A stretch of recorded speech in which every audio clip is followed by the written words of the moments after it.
ये मनुष्य के 4 वर्ण हैं जो होने चाहिए, लेकिन ये सिर्फ 4 नहीं होते, इनके अलावा बाकी भी होते हैं जो धर्म संगत रास्ते पर नहीं चलते, तो उनको मनुष्य मानना भी पाप है। पॉलिटिकल पार्टीज की बात कर लो तो हमारे देश के प्रथम प्रधानमंत्री थे पंडित जवाहरलाल नेहरू।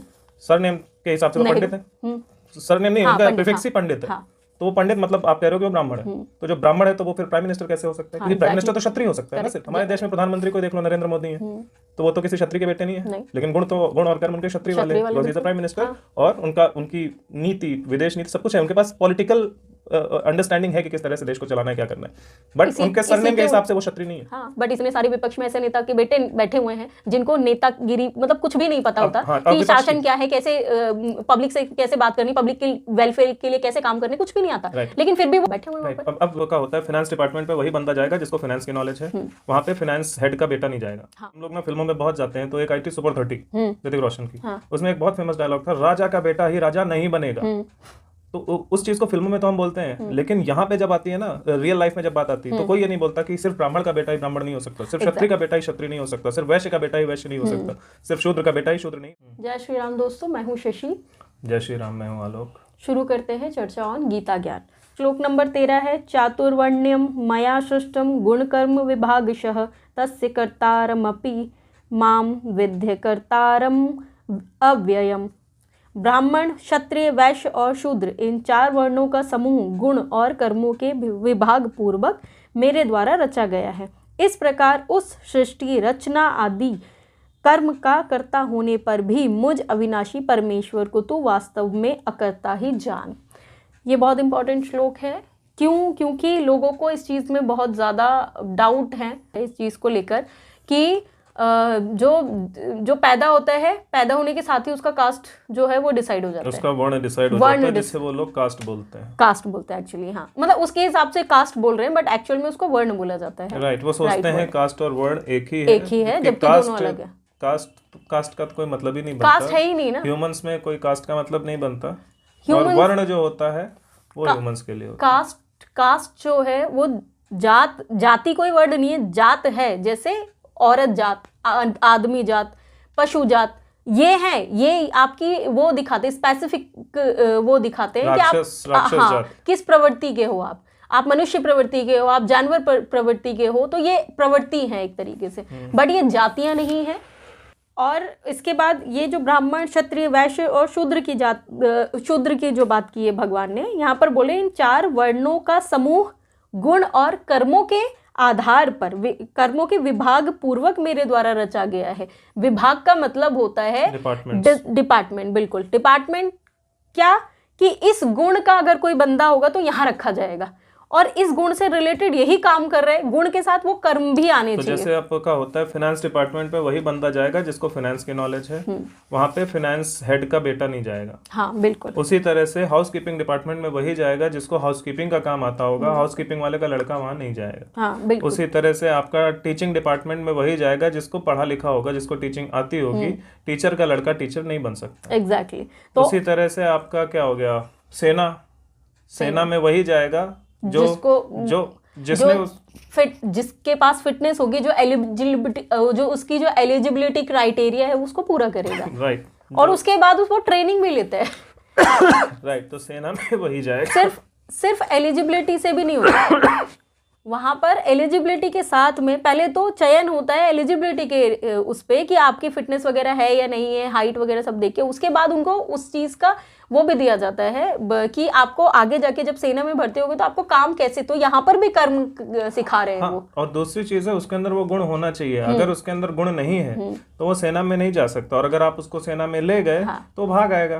वो जमुना दास कौन था, मथुरा दास था ना, उसमें बॉर्डर में था, कौन सी पिक्चर में था मुझे ध्यान नहीं है, किसी मूवी में था, मथुरा दास था कि अरे देखो मेरी छुट्टी अप्रूव हो गई कारगिल वार के टाइम में, तब उसको गालियां पड़ी थी सन्नी देओल से, भाग गया था। राइट, तो इस तरह के होंगे क्योंकि उसके अंदर गुण और कर्म उसके नहीं थे, बस वो जबरदस्ती वो पैसा कमाने के लिए। अब तुमने मुझे याद दिला दिया तो मैं बता देती हूँ। मैं बहुत पहले एक कोचिंग इंस्टीट्यूट में काम करती थी, वहाँ पर मैं पढ़ाती थी। तो वहाँ पर एक आदमी था जो कि कंप्यूटर पढ़ने के लिए आता था।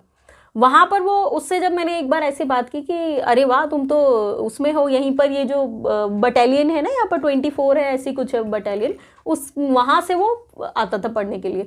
तो मैंने बोला कि अरे वाह, तो आप तो इसमें हो। तो वो मुझे बोलता है कि मैंने बोला फिर ये आप सीख क्यों रहे हो, इसका क्या यूज़ है वहाँ पर। तो बोलता है नहीं मैं ना उसको छोड़ूंगा, मतलब जो मैं सेना में गया हूँ ना मुझे वो पसंद नहीं है, फालतू में मैं बस चला गया, लेकिन मेरा मन नहीं है वहाँ पर काम करने का, तो मैं ये सीखने के बाद उसको छोड़ दूंगा और वो करूँगा, मतलब इस ये कंप्यूटर से रिलेटेड काम करूँगा। तो मैंने खैर उसको ये भी बोला, मैंने बोला आपको पता है आपने किसी एक एलिजिबल बंदे की जॉब खाली है, शायद वो एलिजिबल बंदा वहां पर जाके सेना में भर्ती होके देश के लिए कुछ कर सकता था, उसकी इच्छा थी, उसकी भावना होती इस चीज़ की तो वो कुछ करता। आपकी भावना नहीं है तो आप क्यों गए वहां पर। तो ये चीज़ ये ज्ञान हमें आज मिला है, लेकिन ये ज्ञान पहले से हमारे अंदर था, हमारे मुंह पे भी आता था, बस यहाँ पर भगवान उस चीज़ को एकदम मतलब ये भगवत गीता के माध्यम से हमारे सामने लेके आ रहे हैं दोबारा, बस इतना सा है। तो ये है। तो हाँ, ये हो गया गुण और कर्म का। जैसे एक चीज और मैं तुम्हें बता रही थी, जैसे कि एलिजिबिलिटी तो है, सेना का ही एग्जांपल लेते हैं, एलिजिबिलिटी है, हेल्थ फिटनेस वगैरह सब कुछ अच्छा है, लेकिन उसके बाद भी तुमको कर्म क्योंकि आता नहीं है, सेना में जाके क्या करोगे तुमको नहीं पता है ना, तो उसके लिए कर्म क्या करना है तो वो सिखाया जाता है। वैसे ही अगर कोई ये कहता है कि मैं पंडित हूँ और मेरा बच्चा भी पंडित है, उसमें कुछ गलत नहीं है, वो अभी तो नहीं है, लेकिन अगर आप उसको वो गुण दे दो तो वो पंडित कहला सकता है। एंड सेकंड थिंग, हम लोग ना फिल्मों में बहुत जाते हैं, तो एक आई थी सुपर 30 ऋतिक रोशन की, हाँ। उसमें एक बहुत फेमस डायलॉग था, राजा का बेटा ही राजा नहीं बनेगा।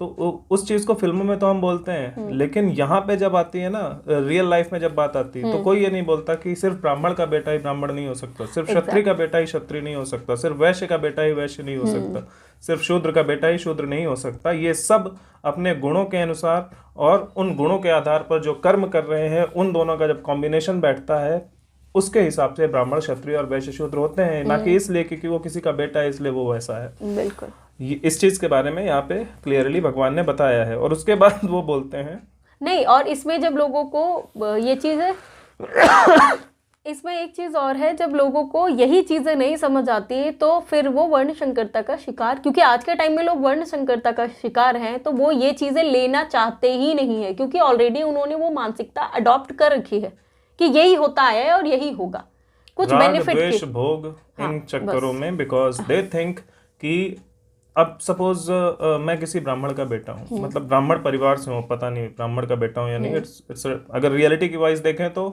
जरूरी नहीं कि मैं ब्राह्मण का बेटा हूँ या वैश्य का बेटा हूँ या क्षत्रिय का बेटा हूँ। तुम्हारे क्या गुण है ये बताएगा कि तुम क्या हो। हाँ, लेकिन मेरा परिवार क्या है, मेरे फादर ब्राह्मण हो सकते हैं, मेरे फादर क्षत्रिय हो सकते हैं, लेकिन मैंने उनके घर में जन्म लिया, इसलिए मैं अपने आप को ब्राह्मण, मुझे अब मैं कहूँ कि नहीं मैं ब्राह्मण हूँ तो ये नहीं हो सकता, I can not claim it.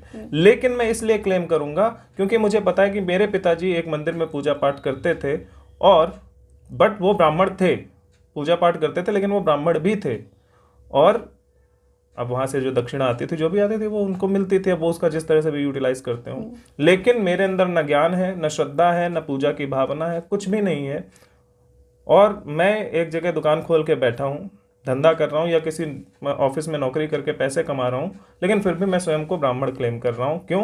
क्योंकि मैं उनकी जो विरासत है उसको खाना चाहता हूँ, कि अगर कहीं किसी मंदिर में पूजा पाठ होगी तो मेरे को ही बुलाया जाए और किसी को ना बुलाया जाए, जबकि किसी दूसरे, मान लो किसी क्षत्रिय, किसी वैश्य या किसी शूद्र के घर में क्या पता कोई ऐसा बंदा जन्म ले जिसका ज़ील ही है पूजा पाठ करना, धर्म के बारे में सीखना, धर्म के बारे में लोगों को सिखाना, उसका ज़ील ही है। लेकिन क्यों? क्योंकि वो किसी दूसरे घर में पैदा हुआ, इसलिए आप उसको ब्राह्मण मानने से इनकार कर देते हो, जबकि वो ब्राह्मण है और आप नहीं हो। आप ब्राह्मण के घर में पैदा जरूर हुए हो बट आप ब्राह्मण नहीं हो, और वो शूद्र के घर में पैदा जरूर हुआ लेकिन वो शूद्र नहीं है, वो ब्राह्मण है। क्यों? क्योंकि ये आपका इंडिविजुअल कैरेक्टर होता है, ये आपके फादर के कैरेक्टर पे डिपेंड नहीं करता। अगर आप ब्राह्मण के बेटे हो और आपने उनका कैरेक्टर एज इट इज लिया हुआ, मतलब आपके अंदर भी वही कैरेक्टर है, तब तो आप ब्राह्मण का बेटा ब्राह्मण हो सकता है, क्षत्रिय का बेटा क्षत्रिय हो सकता है। लेकिन अगर नहीं लिया है तो वो नहीं हो सकता। हमारे देश में प्रधानमंत्री को देख लो, नरेंद्र मोदी है, तो वो तो किसी क्षत्रिय के बेटे नहीं है, लेकिन गुण और कर्म उनके क्षत्रिय वाले, because he is a prime minister, और उनकी नीति, विदेश नीति, सब कुछ है उनके पास, पॉलिटिकल अंडरस्टैंडिंग है कि किस तरह से देश को चलाना है, क्या करना है, बट उनके सरनेम के हिसाब से वो क्षत्रिय नहीं है। हाँ, बट इसी का उल्टा अगर देखोगे तो ये जो विपक्ष में जो बैठे हुए लोग हैं, यहाँ पर नेता का बेटा नेता, नेता का बेटा नेता, तो अभी जो कितने सारे विपक्ष में ऐसे नेता के बेटे बैठे हुए हैं जिनको नेतागिरी मतलब कुछ भी नहीं पता होता कि शासन क्या है, कैसे पब्लिक से कैसे बात करनी, पब्लिक के वेलफेयर के लिए कैसे काम करने, कुछ भी नहीं आता। लेकिन फिर भी वो, क्योंकि उनको कुछ भोग करना है, उससे कुछ लूटना है, तो इसीलिए वो बैठे हुए हैं। अब विपक्ष की भी बात कर लो तुम, दूसरी पॉलिटिकल पार्टीज की बात कर लो, तो हमारे देश के प्रथम प्रधानमंत्री थे पंडित जवाहरलाल नेहरू। सरनेम के हिसाब से तो पंडित है, सरनेम नहीं, उनका प्रीफिक्स ही पंडित है। तो वो पंडित मतलब आप कह रहे हो कि वो ब्राह्मण है, तो जो ब्राह्मण है तो वो फिर प्राइम मिनिस्टर कैसे हो सकता है? क्योंकि प्राइम मिनिस्टर तो क्षत्रिय हो सकता है ना सिर्फ। Correct, right. तो मतलब जिस दिन उन्होंने वो पोजीशन ली प्राइम मिनिस्टर की, उस दिन से वो ब्राह्मण नहीं रहे।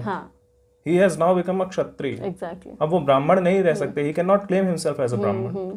उसी तरह से अगर कोई भी व्यक्ति जैसे गौतम बुद्ध थे, तो गौतम बुद्ध क्षत्रिय के बेटे थे, अगर वो राज्य संभाल लेते तो वो क्षत्रिय होते, बट उन्होंने राज्य नहीं संभाला, उन्होंने लोगों को ज्ञान देने की बात सोची, इसलिए वो ब्राह्मण हो गए। बिल्कुल।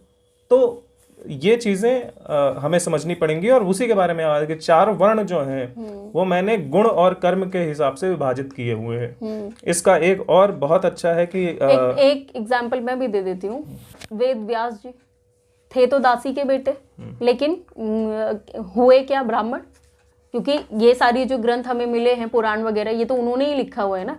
तो अगर उनका कर्म के हिसाब से देखो तो वो तो वो है, ब्राह्मण है, लेकिन जन्म जो हुआ वो दासी के गर्भ से हुआ।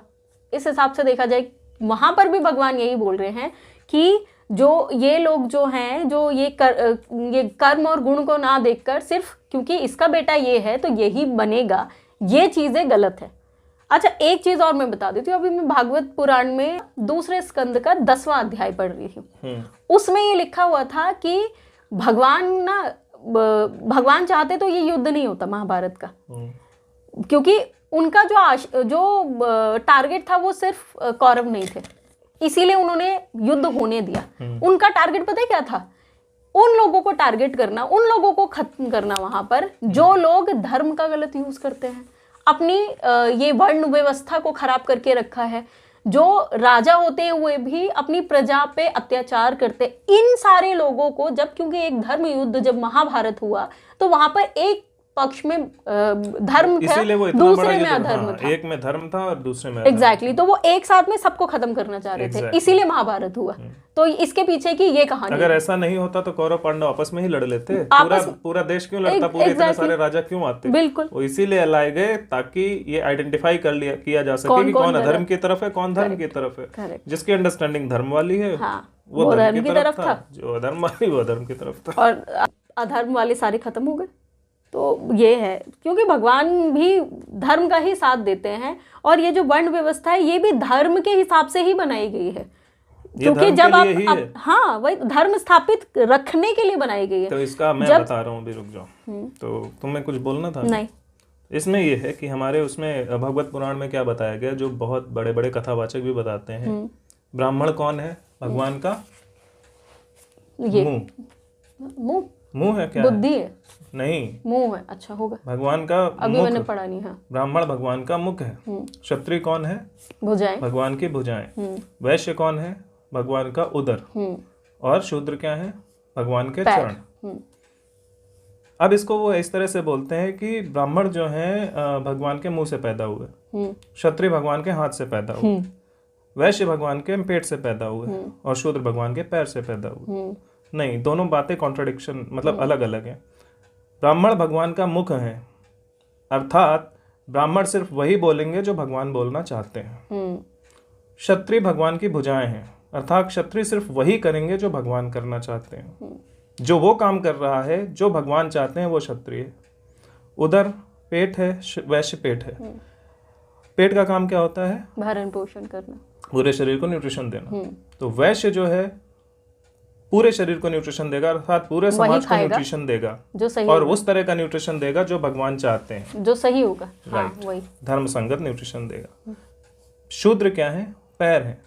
पैर से पैदा नहीं हुए, वो पैर हैं, अर्थात वो समाज को वहीं ले जाएंगे जहां भगवान ले जाना चाहते हैं। लेकिन क्या ये अलग अलग काम कर सकते हैं? नहीं, क्योंकि शूद्र तब लेके कहीं पे जाएगा जब ब्राह्मण भी उसके साथ होगा। क्योंकि शूद्र किसको लेके जाएगा? समाज को लेके जाना है तो ब्राह्मण सिर्फ बुद्धि लगाएगा, ब्राह्मण बोलेगा कि ये करना है, और जो उस काम को करने के लिए आगे बढ़ेगा कि ठीक है इसको आगे बढ़ाते हैं हम, वो शूद्र कहलाएगा। वो इसलिए नहीं कि वो पैर से पैदा हुआ है, वो जो इस कर्म को कर रहा है, हो सकता है वो ब्राह्मण के घर में पैदा हुआ हो या क्षत्रिय के घर में पैदा हुआ हो, लेकिन ब्राह्मण जिस ज्ञान का प्रचार प्रसार करना चाहता है या ब्राह्मण जिस तरह से समाज को धर्म के रास्ते पर ले जाना चाहता है, उस रास्ते में ले जाने में जो लोग मेहनत कर रहे हैं, जो लीड नहीं कर रहे हैं लेकिन फिर भी मेहनत कर रहे हैं, वो शूद्र वो कहलाए जाते हैं। ऐसा नहीं कि वो पैर से पैदा हुए हैं, इसलिए वो किसी भी घर में पैदा हो सकते हैं, लेकिन क्योंकि वो धर्म के कार्य को करने के लिए, धर्म को आगे ले जाने के लिए कार्य कर रहे हैं, इसलिए वो शूद्र हैं। एक दूसरे तरीके से ऐसे भी देख सकते हैं, भगवान जो है वो है धर्म। तो धर्म को जब बोलने का कुछ होता है, जब उनको बोलना है, धर्म को जब ज्ञान देना है तो मुंह से देगा वो, तो वो ब्राह्मण है, सिर्फ ज्ञान ही देना है उनको। भगवान मतलब धर्म, तो धर्म को जब बोलना है तो वो धर्म की बातें करेगा, तो वही ब्राह्मण। जो धर्म की बातें ना करे वो ब्राह्मण नहीं है ना। भगवान को जब कुछ करना है, करना मतलब किसी की रक्षा करने से रिलेटेड, अपने लिए कुछ करने से रिलेटेड कुछ भी होता है, जब कर्म करने का मन होता है, धर्म को जब कर्म करना है तो धर्म संगत कर्म करेगा, तभी वो क्षत्रिय कहलाएगा, वरना नहीं कहलाएगा। भगवान खुद ही सृष्टि है, तो जो कर्म सृष्टि कल्याण के लिए होने होंगे, उन कर्म को करने के लिए जो हाथ आगे बढ़ेगा, जो व्यक्ति आगे बढ़ेगा, वही भगवान की भुजाएं हैं, और वही जो भुजाएं हैं उन्हीं को क्षत्रिय कहा गया है। आगे फिर उसके बाद हाथ का हो गया, क्षत्रिय हो गए। भगवान को जब मतलब धर्म को जब कर्म करने की सूची, धर्म के अंतर्गत जो कर्म करने की सूची, तो क्षत्रिय जो काम करेगा वो हाथ भुजाओं से हुआ। वैसे ही पेट क्या है? पोषण करता है। ये शरीर के ऊपर का जो भाग है इसका पूरा पोषण कर रहा है, और नीचे के भी भाग का वही पोषण कर रहे हैं। तो ये जो पेट है, जब भगवान को कुछ उसकी इच्छा हुई, मतलब अपने शरीर को पुष्ट करने की इच्छा हुई, तो भगवान तब फिर वो उधर आया। आपका सृष्टि फिर भगवान सृष्टि है। इस सृष्टि का पालन पोषण करने का जो कार्य करता है वो क्या होता है? भगवान का पेट होता है। और वो पेट को ही भगवान, ऐसे सृष्टि का जो पालन पोषण करने के लिए जो लोग कार्य कर रहे हैं, उन्हीं को भगवान वैश्य उन्होंने कहा है। हाँ, बिल्कुल। इसके बाद इसका जब पालन पोषण करना है तो वो पेट हमारा हो गया उधर। उसके बाद जब धर्म मतलब धर्म को चलना है, ये जो भगवान है, जब इनको चलने की सूझी, जब इनका चलने का मन हुआ, तब इन्होंने अपने पैरों से चलना स्टार्ट किया। तो चलेगा क्या? पैर अकेले चला जाएगा क्या?